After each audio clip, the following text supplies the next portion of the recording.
बिस्मिल्लाहिर्रहमानिर्रहीम। अस्सलाम वालेकुम। लेक्चर नंबर 12 हमारा फ्यूचर कंटिन्यूस टेंस के बारे में। इससे पहले हम लोगों ने लास्ट लेक्चर में फ्यूचर इंडेफिनिट टेंस को डिस्कस किया था। उसकी सारी आइडेंटिफिकेशन के कौन सी हम लोग फॉर्म ऑफ वर्ब यूज़ करते हैं, कौन सा हेल्पिंग वर्ब यूज़ करते हैं, और फ्यूचर टेंस को भी हम लोगों ने डिटेल में डिस्कस किया था कि फ्यूचर टेंस किससे रिलेटेड है, जो मुस्तकबिल से रिलेटेड है।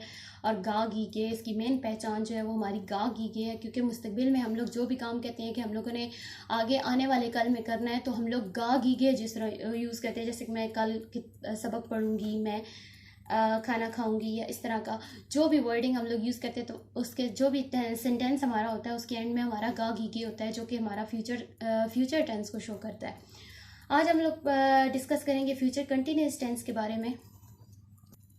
फ्यूचर कंटिन्यूस टेंस की आइडेंटिफिकेशन पहले डिस्कस कर लेते हैं। फ्यूचर जो है वो गा गीगे, फ्यूचर यानी कि गा गीगे को शो करता है। एंड देन कंटिन्यूस जो है वो जहाँ पे आएगा वो रहा रही रहे को शो करेगा, यानी कि रहा होगा, रही होगी, रहे होंगे। तो ये आपकी फ्यूचर कंटिन्यूस टेंस की पहचान आ जाती है। जिन फिक्रों के आखिर में रहा होगा, रही होगी, रहे होंगे यूज़ होगा, तो वो आपको पता चल जाएगा कि ये किस टेंस से रिलेटेड है, फ्यूचर कंटिन्यूस टेंस से रिलेटेड है।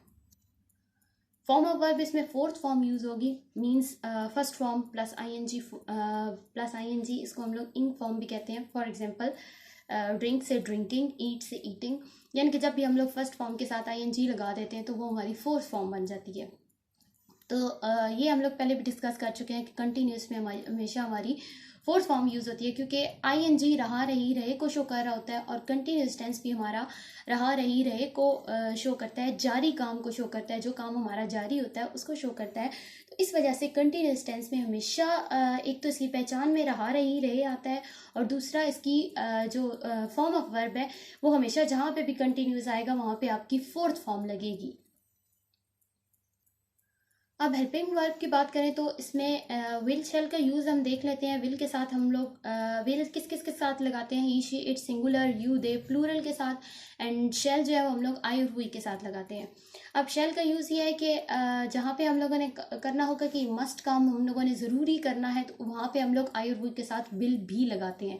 जब हमने कंपलसरी शो करना है किसी काम को, यानी कि मैं कल किताब ज़रूर पढ़ूंगी, तो वो ज़रूर की सेंस को हम लोग विल लगा के उसको कवर कर देते हैं। इसके अलावा अब यहाँ पे बी का भी यूज़ होता है, विल बी, शेल बी, ये आपका विल और शेल का यूज़ है। लेकिन जो ओरिजिनली हमारे हेल्पिंग वर्ब जो यूज़ होते हैं वो हमारा विल बी और शेल बी यूज़ होते हैं कंटिन्यूस में। विल और शेल आपका फ्यूचर को शो करता है, और कंटिन्यूस को शो करने के लिए आपका बी यूज़ होता है। बी का मतलब होता है होना, करार पाना। तो बी आपका और ये बीन जो होते हैं, ये दो आपके ऐसे हैं जो आपके बी, बीन और बीइंग, ये आपके कंटिन्यूस को शो करते हैं। सिंपल सेंटेंसेस, सबसे पहले हम लोग सेंटेंस स्ट्रक्चर डिस्कस कर लेते हैं। सबसे पहले सब्जेक्ट आ जाएगा, देन हमारा helping verb will, you, shall और प्लस बी, और ये इसी का हेल्पिंग वर्ब का ही पार्ट होता है। विल बी, यू, शेल भी यूज़ होता है, प्लस वर्ब की फोर्थ फॉर्म, क्योंकि हम लोग कंटिन्यूस में हमेशा फोर्थ फॉर्म लगाते हैं। और बी के साथ भी हमेशा जहाँ भी बी आएगा, बी के साथ आपकी फोर्थ फॉर्म लगेगी, प्लस ऑब्जेक्ट, सब्जेक्ट काम करने वाला, then helping verb, then be, then verb काम जो है हमारा, जो उसमें काम हो रहा है उसकी फोर्थ फॉर्म, यानी कि फर्स्ट फॉर्म के साथ आईएनजी लगा देंगे, एंड देन ऑब्जेक्ट जिस पर काम किया जा रहा है।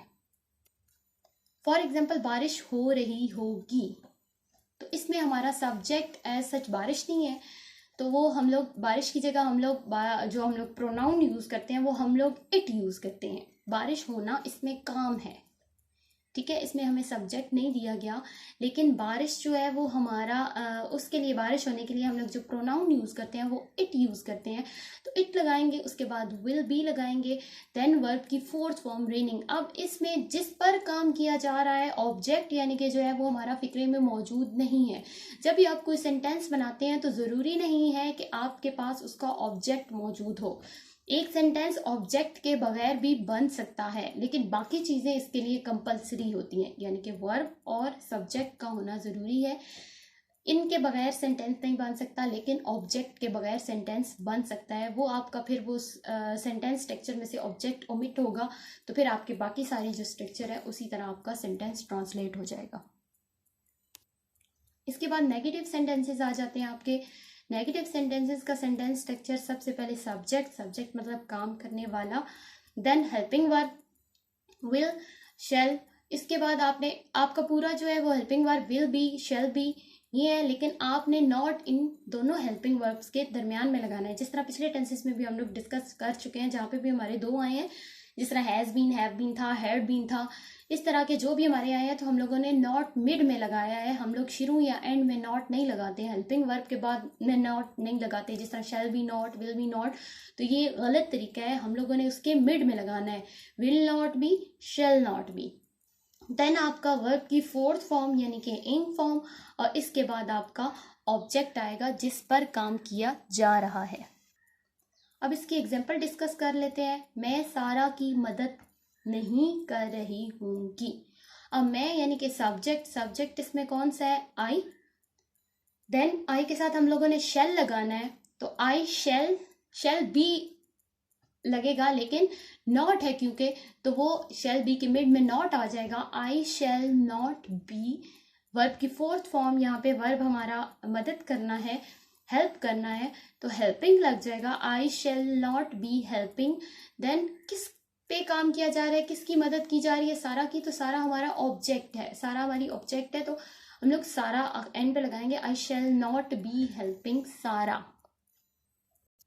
देन इंट्रोगेटिव सेंटेंसेस यानी कि सवालिया जुमले जिनमें कोई सवाल किया जा रहा है, तो सबसे पहले इसकी सेंटेंस स्ट्रक्चर, सबसे पहले आपका हेल्पिंग वर्ब आ जाएगा, then subject, then be, then verb, then object. ये भी सेम, यानी कि हम लोगों का जब दो आ जाते हैं हेल्पिंग वर्ब, यानी कि हेल्पिंग वर्ब में दो वर्ड्स आ जाते हैं, तो उनके मिड में हम लोग नॉट लगाते हैं। तो सबसे पहले हम लोग शैल या विल लगाएंगे, उसके बाद हम अपना सब्जेक्ट लगाएंगे, देन हम बी लगाएंगे, फिर उसके बाद वर्ब की आपकी फोर्थ फॉर्म होगी, और इसके बाद ऑब्जेक्ट यानी कि जिस पे काम किया जा रहा है, और एंड में क्वेश्चन मार्क। अभी एग्जांपल के थ्रू देख लेते हैं कि हम लोग इसे कैसे कन्वर्ट करेंगे। क्या वो खत लिख रहे होंगे। अब होंगे है और वो है, यानी कि ज्यादा के बारे में बात हो रही है, तो दे लगेगा। दे के लिए हमारा हेल्पिंग वर्ब विल यूज होता है। सबसे पहले हम लोग विल लगाएंगे, क्योंकि ये सवालिया जुमले इंट्रोगेटिव सेंटेंसेस है। इंट्रोगेटिव सेंटेंसेस में हमेशा हेल्पिंग वर्ब शुरू में आ जाता है, विल, देन दे, इसके बाद बी, यानी कि विल बी के मिड में हम लोगों ने सब्जेक्ट लगा दिया जो हमारा दे था, विल दे बी।